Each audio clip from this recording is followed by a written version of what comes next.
Hi, Aline, how are you? I'm good.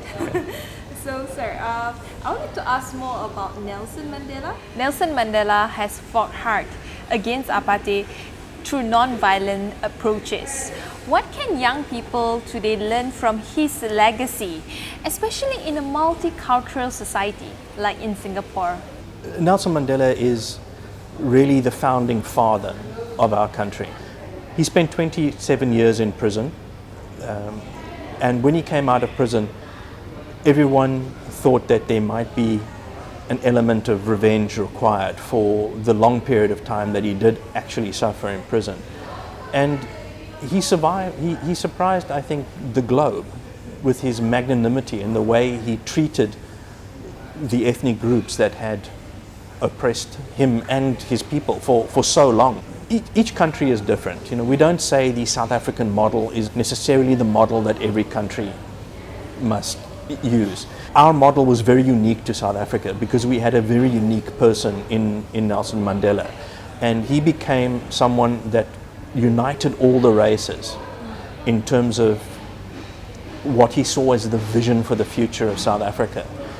And we believe that if there's any part of that model that should be followed, it's that the ethnic groups and the leaders must talk to each other, and through that understanding come to an arrangement for the future. The world is no longer a Western polar world. Instead, Africa and Asia are slowly leading the world. What are the changing dynamics that we can witness among youth in Africa as well as in Asia?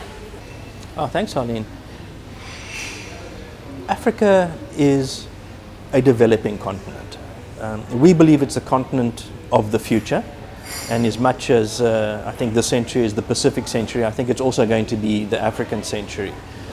For the youth in Africa, things are slightly more complicated. The global economic situation is a little bit depressed. And as African countries are still trying to develop their economies, most of them are still reliant on raw materials export and, of course, agriculture. And with the depressed economic situation, we're finding there's not as much foreign direct investment into African countries. And that is holding back development. And when you hold back development in terms of not having the income, it means that you can't develop the institutions that the youth need to express themselves in the modern world. Most of the African countries are now investing heavily in healthcare, in education, and in sport, which are not only there to help unify the countries, but I think it's also to build a youth culture that can bring the youth into mainstream economic and leadership areas. The problem is it takes a long time to build systems, especially when countries are coming out of post-conflict situations. And I think in many ways that creates a lot of tensions in society. But aside from that, Africa's economy is slowly growing. We're seeing a middle class, which is going to be one of the largest middle classes in the world, probably even larger than Asia. Oh, wow. Within 30 years. So that will become a slow driver, I think, of broader development. And as that demand is created, we'll see new industries. And the youth, they are going to be the entrepreneurs of the future, and they're going to find ways of doing things in these countries.